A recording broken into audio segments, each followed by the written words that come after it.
The life you desire does not come from extreme effort. The world, as it appears, may say that you must work hard for everything. Yet working hard is not enough. As a matter of fact, working hard is often too much, for it wears you down.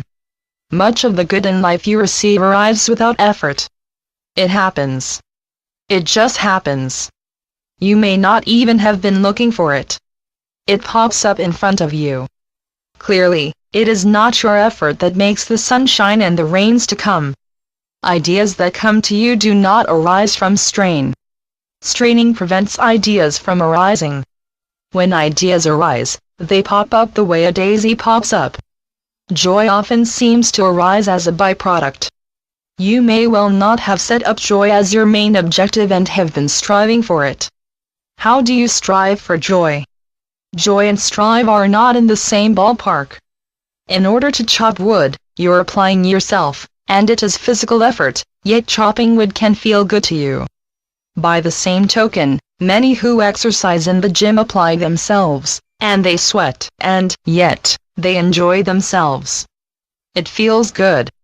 They may or may not have an object in mind, and yet the exercise of itself gives satisfaction. Nor is it supreme effort that gets you out of the pit of despair. How much can your will and determination bring joyful treasure to you? If you find a diamond ring in the street, finding a diamond ring may have been the last thing on your mind until you stumbled upon it. You may work hard at finding a new job, yet when you find a new job, and one you like, it was easy. You may have worked very hard at finding work, and yet, at some point, you may have met someone on the train who had a job opening in his company and was looking for the right person for the job, and he auspiciously finds you, and, auspiciously, your new job falls in your lap. There are no accidents. You may be looking for something on your left, and it appears on your right. Of course, you may have to work hard to get a good grade in geometry in high school. Someone else may not have to study at all. It comes easily to one and not to another.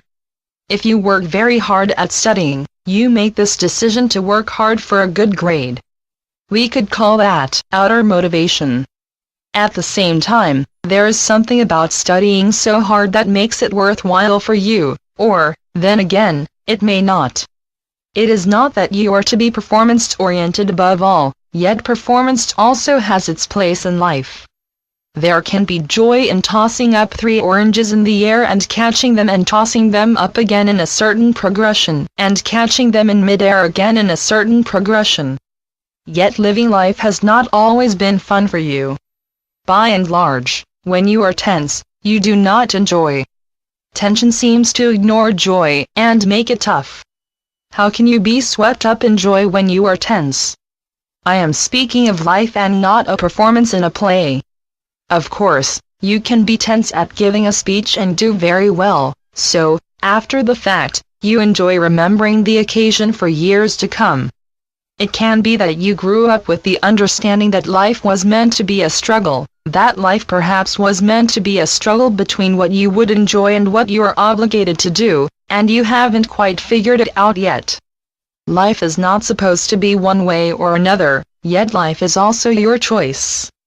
One way or another, you are the maker of your life.